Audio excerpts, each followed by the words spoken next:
Welcome back to Succession Stories, where we explore the journeys, lessons, and strategies behind building businesses that last.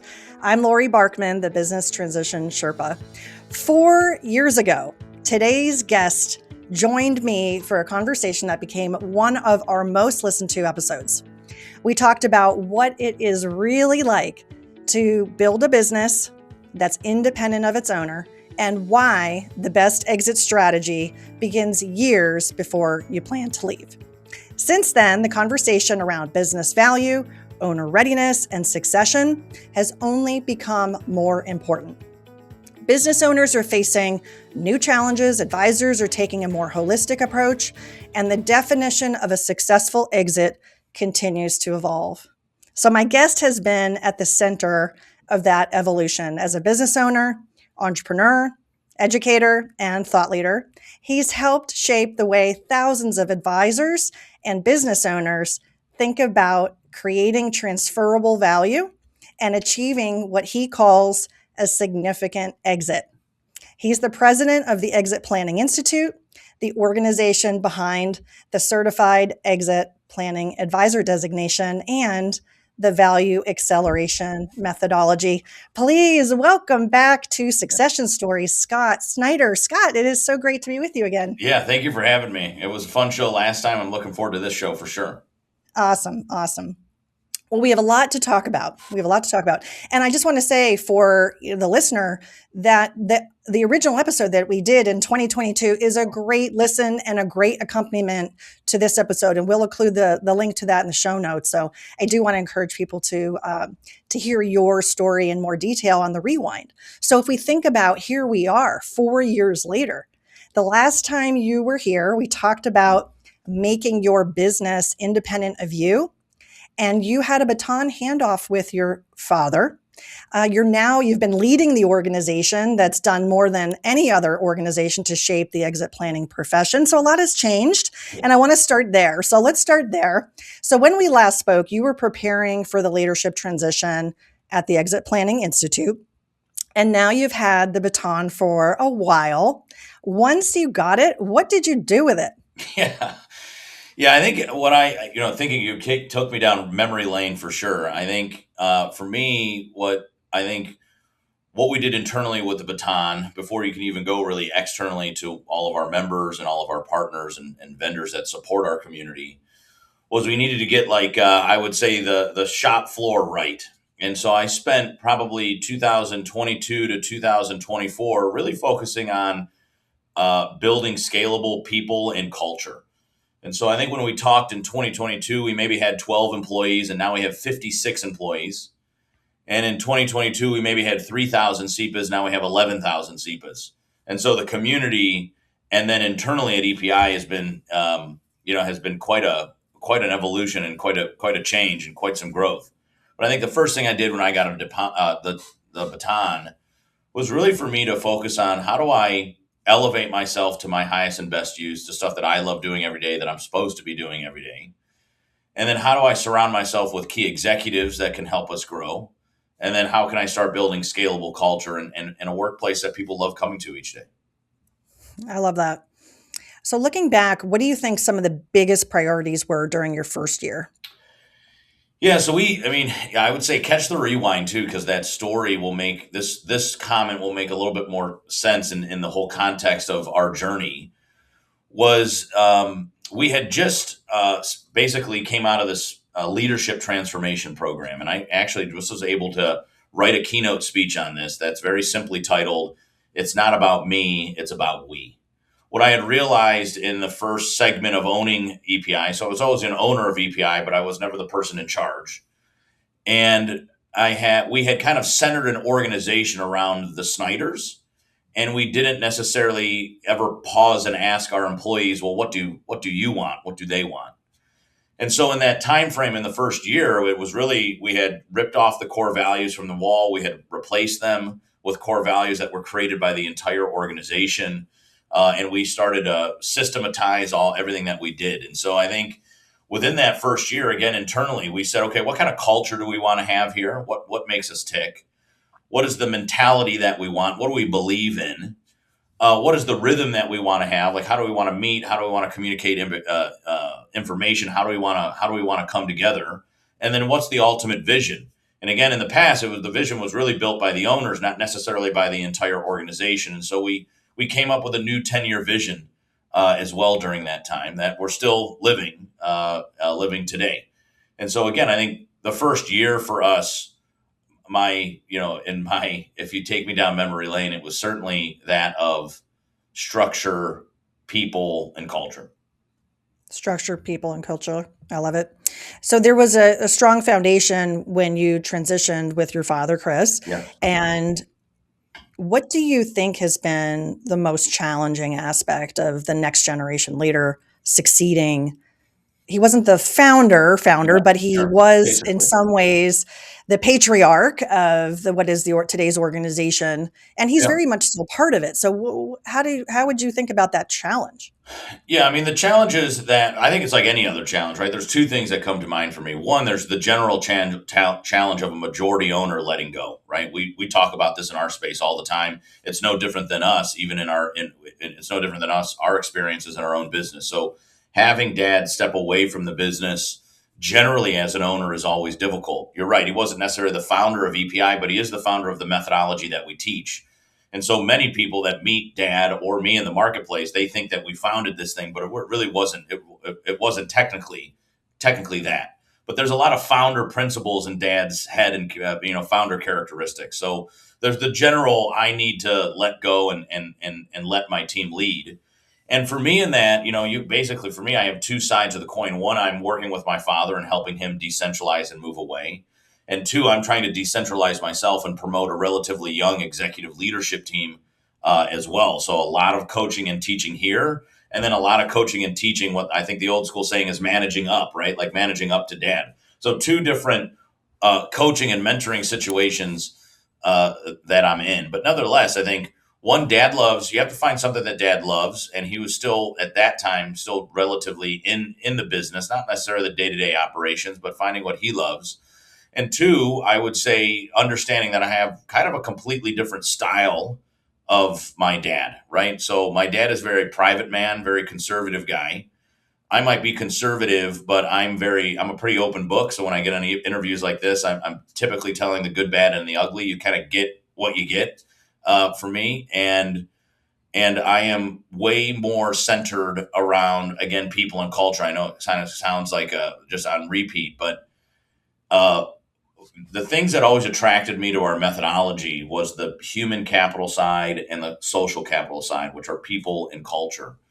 And I think dad actually said this to me. And one of the reasons we made this transition, I might have talked to this 4 years ago, was we were rapidly growing an organization with people who were in their 30s and 20s. And dad looked at me and said, I don't even know how to work with you people anymore. Like, because we're so the next generation of millennials, even some of the Gen Xers, we're just different. We want different things in the workplace. We want flexibility. We want culture and meaning. We want purposeful growth. We want collaboration in teams. We want to be a part of something bigger. So whether you're manufacturing a nut or bolt or building communities and professional education, people in those generations want to know why. Like, what are we doing with this bolt, or why are we building this community? And so that was just a very big transition for dad. So he would step back into the business sometimes and be like, whoa, like numbers look really good. Dad's also a numbers guy, right? So as long as we're hitting plan, we're moving along. But I would say, within that transitional period, those are the things that really come to mind for me. Yeah. Personally, what has surprised you the most about yourself in your transition Oh man, becoming the leader? such a great question. I think empathy. I said this from stays and stay. I was at a conference where I happened to be the keynote in this new speech that I have again around. It's not about me; it's about we. And then following that, they had a keynote panel during lunch. So everybody that had these like three main stage sessions came together for a panel discussion. And somebody had asked in the crowd a similar question, and I said, "For me, I didn't know I was capable with leading with grace and love." And I know that sounds like really soft, and it's like I had to pause when I said it. For me, I think it's a transformational moment because I was very militant in my old leadership style. I'm very gritty. My first company was a landscape construction company, right? So think about that mentality. and then having to lead folks that now are like highly educated, highly motivated, super challenging in a good way, right? Like always challenging the status quo. And they just want to be led in a different way. And so that militant style didn't work. And so I think in that, if I had to reflect on the last 4 years or so, my ability to be able to have like empathy, grace, and love and lead with that has been something quite unique for me. It's been quite a journey in my leadership transformation journey, I would say. Well, I think that's beautiful to be able to look in the what I call the IQ and the EQ of leadership. Exactly. We can't just be concerned about the money. Many of us, think about things in different frameworks. One of my frameworks is head, heart, wallet. I think is really Good one. a good way to say, look, we need the balance of all three. And it sounds like you've done a great job of that, Scott, which is awesome. I want to shift gears to talk about the evolution of exit planning as a profession. For me and my journey, it's definitely been a key component. I was in, I think I don't know if you would remember me as a student, probably not because you had a big group, but I think it was Yeah. during COVID and it was online and Yeah. it was a certificate 1 week and it was, hey, here's a lot of concepts and here's this value acceleration framework and here's how we should think about it as advisors. And one of the visuals that just is so compelling is the three-legged stool and concepts like that, which are indication of balance. What do we need when we are as a business owner thinking about personal, financial, and business transition planning? And for me, honestly, it's been a fundamental of my practice and helping me evolve. Yeah. So since 2022, how do you think the conversation around exit planning has evolved? It's a really great question too. So at our summit this past year in April in Nashville, I think one of the through lines, right, one of the common denominators was the concept around personal planning. And so I think, if you rewind all the way to 2005, where Peter Crispin and Rich Jackham build and create the Exit Planning Institute, they created that original concept that we have today, this alignment of business, personal, and financial goals. And though Pete and Rich created this three-legged stool concept and they were spot on, they had very little content or people around the personal leg. Then my dad came around in 2008, became a CEPA. 2013, we debuted the value acceleration methodology in the Exit Planning Institute that now we own. And dad brought some meat to the bone, right? Inside of the value acceleration methodology, he has something called the step exercise. He has personal envisioning workshop. So now it just wasn't this third leg of the stool. It was the third leg of the stool in concept. And now we have some tools and process around how do we build it. But if you fast forward to 2026 now, what I thought was super cool at our summit was that I was able to have a panel discussion with personal planning advisors. So now we have concept to tools and workshops to people that are running those tools and workshops. So I would say one of the major evolutions over the last 4 or so years in our exit planning space and profession is we see more personal planners getting involved, and personal planning is being more talked about than ever before. But I would also say since then, we've also done another state of owner readiness survey. Owners are more educated than they've ever been before, and they're certainly more prepared than they ever been before. And so I think we're on a great track for sure. That's great. Do you think that business owners are asking different questions today than they were 4 years ago? Yeah, I think they are naturally, right? So the baby boomers are finally at that age that we've been talking about for decades, right? We've always focused on the baby boomers. Right now, they own 51% of the privately held companies. Their average age, I believe, is 67 years old. So it's very natural for them, I think, to say at this point in their life, as people, not as owners, just as people, and I might want to think about doing other stuff. I might have grandkids. I've been working probably 50 years of my life. And so maybe it's just naturally time. So they're asking a different set of questions, a little bit more difficult, I think, for them too, because for 50 years, their career or their business has been their identity, right? They're very, very tied to that. And now they're kind of seeing the next chapter more in focus. And I think that's nerve wracking sometimes. I think change is hard. And I think this is a difficult process. But I also see the younger generations of owners, the Gen Xers and Millennials, are asking a different set of questions as well, because I think they're more naturally building businesses with the end in mind. Now, if you think about the youngest millennial, I think is 28 years old.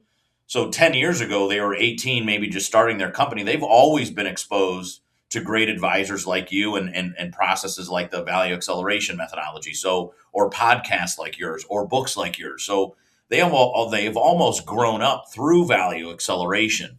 And so they're asking a whole different set of questions because they're saying, look, I'm gonna build, buy, grow, sell a company every decade. And so I need to be positioning with that in mind. And I think lastly, the Gen Xers, that middle generation, are very if you study them, they're super unique to me. They have this natural inclination to want to blend and balance their life. So they're kind of naturally, though they might not call it this, they're naturally looking at wanting to decentralize themselves from their company because they're saying like, man, I know I'm a business owner, but I'm also a mom or a dad. I have hobbies, I have community. Like I want to have room for all these passions in my life, and I don't quite know how. And so, yes, short answer is absolutely yes. There's a ton more activity. So I think it's got to be like really fun to be a professional advisor right now because now people are like, all right, let's make this happen. But all three sets of these different generations, I think, are asking more questions, but very different questions along the way. I love your answer to that. I have clients Yeah. from a decade perspective, the 40s, the 50s, the 60s, and the 70s. Okay. It is Very very different. Yeah. interesting. Yeah. Very interesting, Yeah. right? My Ford client in his 40s, it's all about growth and value creation. Mm-hmm. My client, as opposed to my client in my 70s, where admittedly he's 10 years late on this. It's Yeah. now getting really stressful. We're trying to figure out the right exit options for the business. It's way more challenging. There's other life stage issues that can come into play. And so my message, and I'm sure yours is too, is when time is on your side, you have more options exit options you can create. And I appreciate your reference to the book. What's so interesting, Scott, is we published it, and I thought for sure my target reader is the Gen Xer. I'm a Gen Xer, I Yeah. identify that way, and I Sure. totally get this sandwich generation that we're in between, seeing how the baby boomers did it. We don't want to do it their way, but we have what we have, and maybe we can make some changes over the next 5, 7, 10 years. So that's my core audience. Well, one of the surprises is that the startup founders, entrepreneurs who are maybe not the mature business owner, or they're not running a mature business yet, right? It's still in the adolescent Yeah. mode. Sure. They're reading it and going, "Oh my God, this is great. I'm building with my exit in mind." They totally get it. Yep. And so I thought your response was very parallel to what I'm seeing as well, in addition. So Yeah, I appreciate those your Gen Xers want to awesome. exit. It's like I call it speeding up the exits in our country, right? It's something Right. like 38% of that generation between the ages of what is it, about 45 years old and 59 years old. They want to exit their businesses earlier than the baby boomers do. And I think they want to do that because again, they're saying, I don't know if I'll go. If you look at what we also ask a question inside of the State of Owner Readiness Survey, what do you want to do after you sell? And it's the baby boomers that are saying buy another business. It's the Gen Xers that are saying like, honestly, I don't know if I want to do business anymore. I want to go teach. I want to go hang out with my family. Like I want to make enough money so I can live other aspects of my life. So yeah, very interesting for sure. Very interesting. What's one misconception about exit planning that still frustrates you? Yeah, I would say I would say personal. I would go back to personal planning. I think that I think it's more natural for a millennial or Gen Xer to lean into personal planning. I think a personal planning across the board, when you break down something like the State of Owner Readiness Survey by generation, it's still the weakest leg. And so for me, maybe what's most frustrating is I believe business is personal. I think still people are saying, well, I'll work on that later. And I want to work on my business stuff or my financial stuff now. And I'm saying that none of that, I don't want to say it doesn't matter, but it only matters in context of who we are as a person first. And so we're not doing this deep work yet as business owners around purpose, identity, not what's next, right? Not what's next, not what hobbies I want, but like who am I with and without my business? And I think there's much deeper work that needs to go on there that I just don't think is happening now. Now, I think we're in an evolution just like we were 4 years ago and 10 years before that. But I would say, yeah, maybe a a pain point for mine is I really hope in the next 3 to 5 years that our community and business owners are open enough to doing deeper work that allows them to discover who they are. Because last point on that is when you look at the baby boomer generation, what I think is fascinating for me in this generation is, say you're a 67-year-old business owner, you've owned your business for the last 40 years. And if you're any type of business owner, right, we're all dedicated, regardless of generation, of building this thing. And if you're a baby boomer business owner, you're naturally inclined to really want to be successful at it. So you dive even deeper into it. And then you think personal planning is like all these cool hobbies that you haven't got to do in the first 40 years of your life. And now you're going to go do now. And then you've been away for 40 years working at your business. And now you have freedom, and you have a husband or you have a wife that you've been married to for 45 years. And now you're spending all this time together. Like I know it's interesting to me. I don't want to go negative necessarily with it, but like think about how that, like the relationships effects that might have with your kids, with your friends, with your community, with your husbands and wife, if we haven't spent any time figuring out who we are. And so I think that's my point where I've been trying to drive home, particularly this year, is that personal planning needs to bubble to the top more so than ever before for me. Yeah, I totally agree. It's why I put those chapters around transition mindset Right. first in the book. I'm forcing my people to read them. Yes. And then also why I've set up with my practice, when I kick off with a new client, we focus on the EQ, right? We're Exactly. focusing on the head and the heart before we talk about the wallet. And one of the exercises I've been using with clients, and I do like a 2-day intensive where we'll sit together in person, and I have them do a card sorting exercise, and it's fascinating to watch. Interesting. Cool. I have them give them a general question. I give them the deck of cards that have just images, no words, and I have them sort the cards. Now the question will vary depending on what I know about them, but generally the question is, okay, as you envision your future, try to narrow down this deck of 50 cards to less than 10. And they first go, oh, I don't know, I can do that. And then they do it. And then I say, okay, now you've got your cards, tell me about them. And then they're verbalizing, why was this exercise challenging? Yeah. And then what was also interesting is I did the same exercise with a husband and wife. Now, they were remote. One was in person with me and one was on Zoom because she wasn't feeling well. So that was even more interesting because they really did not influence each other. Interesting. And that was very, very interesting. So I think for couples, as you pointed out, we have a life outside of work and how we identify. I'm a dad, I'm a mom, I'm a brother, I'm a sister, who am I? And your spouse is doing that too, probably. I'm the spouse of a business owner. Yeah. And No I'm not. Yeah. Or I might not be in the future. And so they're feeling change too. And I think it's an important recognition. I think it's important that EPI has been, not to get lingo here on the process, but the stage of focus where advisors work with business owners on preparing. Exactly. Well, what are we preparing? We're preparing ourselves. We're preparing the business. So the gate is called the prepare gate. Makes sense, right? And that's my sweet spot. I mean, I certainly work on diagnostics and trying to understand, and we do the assessments and all that. Sure. But really the beauty and the power and an impact of not only the value creation, but the readiness on a personal side lives in this gate that we call a prepare gate. And how long does it take? Classic question.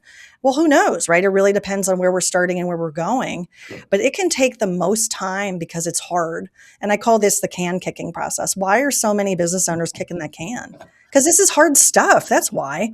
So again, I appreciate that that EPI is focusing on it in the advisory community because we can't overlook it. Yeah, totally agree. And I like the can kicking process. Yeah, don't be a can kicker. Back to kind of how you open, right? I think it's even harder for a business owner because they are successful, right? They likely have a meaningful product or service, great people, they live a great lifestyle, they have great relationships with their customer, but then they go to sell or transition their company and no one wants it. And they go, wait a second, like I've had decades of success, but that hasn't resulted in significance. I've had decades of income, but that hasn't translated to value. And so I think they kick the can down the road because they're like, man, this is really frustrating at times, really hard. Change is difficult. We're talking about this personal planning, maybe more intimate, fluffy kind of stuff. Not ready for that. Just kick the can because I still have my boat and my second home, great people, and I love what I do. And so that's Yeah. such a yeah. So you're spot on. That's awesome. So I want to talk about looking ahead and growing the movement Sure. of exit planning as a practice and as a profession. It's grown tremendously, as you've said, over the last 4 years, and it will continue to grow. But yet it's still not mainstream or as mainstream as we might expect it to be. Yeah. What do you think needs to happen to amplify this knowledge so more owners begin planning earlier and not running out of time? Yeah, so I think you're spot on right there. I would lead with that is that owners need to know that we exist. And so, yes, we have 11,000 CEPAs. That's pretty good. If we can get to the 15 or 20,000 mark in the professional advisory world, the CEPA credential would become the second largest professional credential in the country. But the first place credential is the certified financial planner with 250,000 people. So even at 20,000 people, I'm still not even there yet. And so I think what really needs to happen in the next 5 years is really more of an awareness style campaign where advisors and owners are combining in kind of not one community, but there's a bridge between the two communities. And so I think that starts with something like our drivevalue.com campaign, an educational resource for business owners that simplifies the more technical methodology so they can take it in small nuggets and begin to kind of intrigue and empower themselves.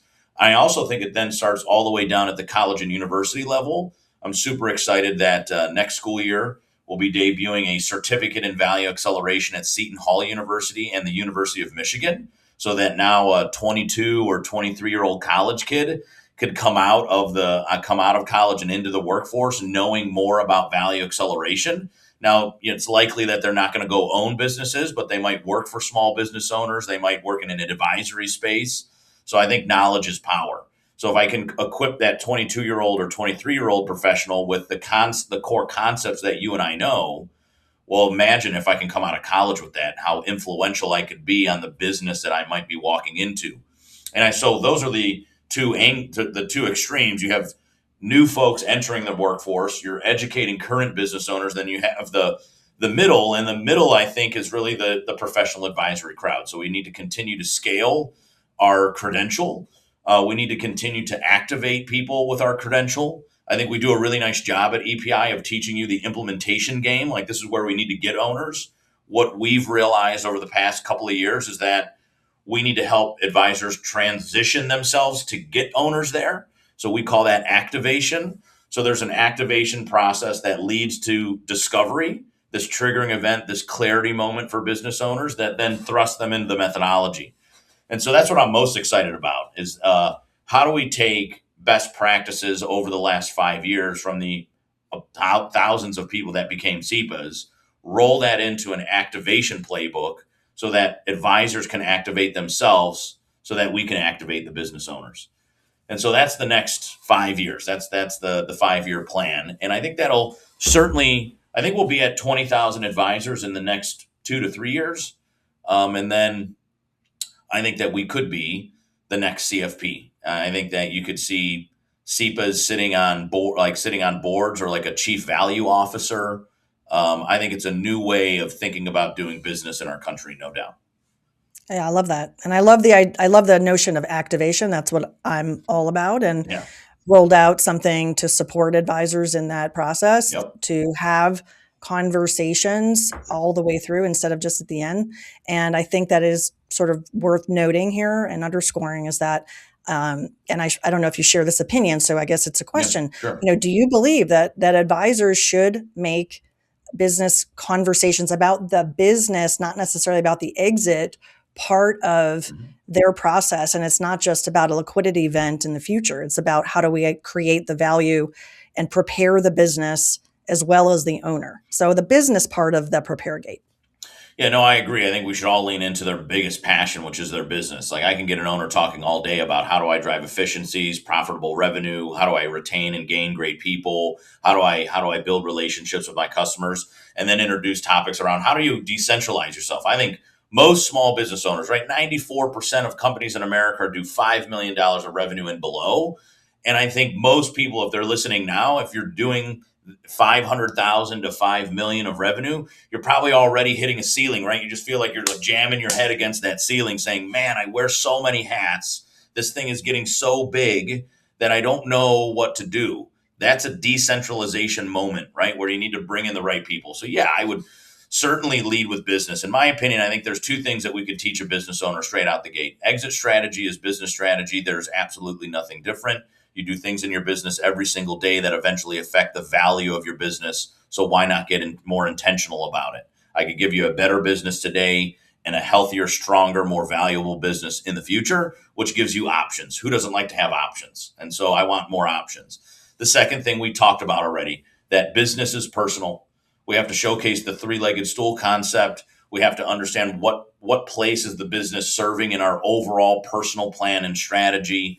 And I think if I can communicate those two things with owners, I think that really hits home. Like they would say, yeah, business is personal. It powers my whole lifestyle, really. And I think most business owners probably think like you and I. I don't see 56 employees at EPI. I see 56 families. And so there's this servant leadership concept that business owners have. So I think most owners would agree that business is personal. And I think most owners would once they understand that, they understand business strategy. I think that teaching them the relationship between exit strategy and business strategy, I think is also super critical. So yes, I would certainly. I think your foot in the door is let me help you grow a better company, and then by the way, let's talk about how exit strategy is business strategy. There's nothing different. I'll show you. I'll show you what that means. Business owners love to talk about their company. Well, of It's course, the yeah, number one thing on their mind, probably. 100%. 100%. All right. Well, we are winding down. We've covered a lot of ground, but I think we have a couple of lightning round questions if you're Cool. open to it. Very Yeah. excited. Yeah, let's All do right. it. Let's dive in. All right. What's a book that's influenced your leadership recently? That is such a great question. Lightning round. I would say the happiness hypothesis. Check that one out. Okay, cool. And what's a piece of advice that you have for business owners who think they're too early to begin exit planning? Never too early. I would say whether you're 65 trying to more immediately exit or 25 just starting out. I think we have an obligation as a business owner to make sure our business is healthy and transferable. Because if something happens to us, what happens to the whole ecosystem that frankly we started? And so it's never too early to exit because we always have to at least be planning for the unplanned. Okay, and you're going to finish this sentence. You ready? Got it. Okay. A successful exit isn't about leaving your business, it's about blank. Leaving the world a better place after you leave it. Love it. And if you're not in the office, where do we find you? Motor coach, 100%. 100%. I'm getting ready to get on out there. It's summertime, right? So yeah, if I have a cool 40-foot motor coach that me, my wife, and my three kids travel in often during this time of year. Ah, cool. So, Scott, the last time you were here, you challenged listeners to build businesses that can thrive without them. That was, again, a key theme today. Here we are 4 years later. You're helping lead an entire team and profession that's making that vision possible for more owners than ever. So the last lightning question is this. If Chris Snider was sitting here today with us on this show, what do you hope he'd say that you've done differently, not just maintained, but improved since taking over? I think you would say the building of community. As part of our community, I think you would say there's something special here. And if you're not in it, it's one of those things that you just got to experience. And so I've spent the last 4 years really concentrated on, from a business perspective, on bringing people together for transformational experiences that help them scale their practices and have more impact on owners. And that's not necessarily just education. It's about bringing people together for more human experiences. And I think if Dad was sitting here, he would say that was something special. And I think he'd even go a step further to say, I was more of an academic, so I got the methodology down. But what you and really the team has done here at EPI is focused a ton on how do we bring these people together to create that impact. I'm probably most proud of the community that we represent now. Yeah, and I'm part of that community here in my Yeah, chapter as part of right. the chapter leadership, and I'm participating at the national. The summits are Yeah, amazing. So thank you for you and your team for all that you've done to grow the profession. Back to your dad for 1 second. Let's sure. consider this an open invitation for you and your dad to come Okay. on Succession Stories together. And I'll interview the both of you, and we'll I give a mean, little time space for not just do yeah, tomorrow, but let's space it you out a should. little bit. And I think third time's a charm, right? That would be super cool, and like what a great, we're a living and breathing succession story, right? And there's all kinds of stuff that we can talk about. I always consider myself like generation one and a half, meaning that back in 2012, Dad and I bought into EPI together. Now, of course, Dad bought 51% because he wanted the control, but nonetheless, like we have a cool family dynamic and a cool family business, but this very unique. We both have skin in the game partnership. So it could be an interesting podcast for sure. We'll see if Dad will Yeah. come on. Oh, yeah, I hope so. I hope so. Scott, thank you Thank so much you. for coming back. And we have both business owners and advisors listening to the show. So if you want to share some ways that people can connect with Sure. you or connect with EPI, what are those ways to connect? I would say the easiest one is just to go to drivevalue.com. Regardless if you're an owner or advisor, it'll give you the simplicity of value acceleration and it'll give you some access into the EPI community. If you're an advisor and you're like what we talked about and you're like, man, I want to be a part of that community, maybe I want to grab some deeper education, whether it's credentialing or summit, go to Earn CEPA. So CEPA is CEPA. So earncepa.com. That'll get you to the more technical side of things as well. Awesome. Awesome. So, thank you so much for coming on Succession Stories. It was a pleasure to have you back in the Redux episode. And I can't wait for our third time's a charm interview with you and your dad. Hopefully, he'll say yes to that. I think he will. I think I can convince him. Thank you. I appreciate it. Thank you. Thank you. And thanks to all of our listeners. Thanks for being a follower of Succession Stories. You can follow us in your favorite podcast player. You can also find us on our YouTube channel, Business Transition Sherpa. So be sure to follow the show to get all the new episodes, and we'll see you next time on Succession Stories. Thanks for joining us on Succession Stories. Before we wrap, is your business truly ready, and are you? If you're not sure, that's exactly why I created the Succession Readiness Assessment based on the BUILT method. In just a few minutes, you'll get a clear snapshot of where you stand and what might be holding you back. You'll find the link to the assessment in the show notes, btsherpa.com/succession.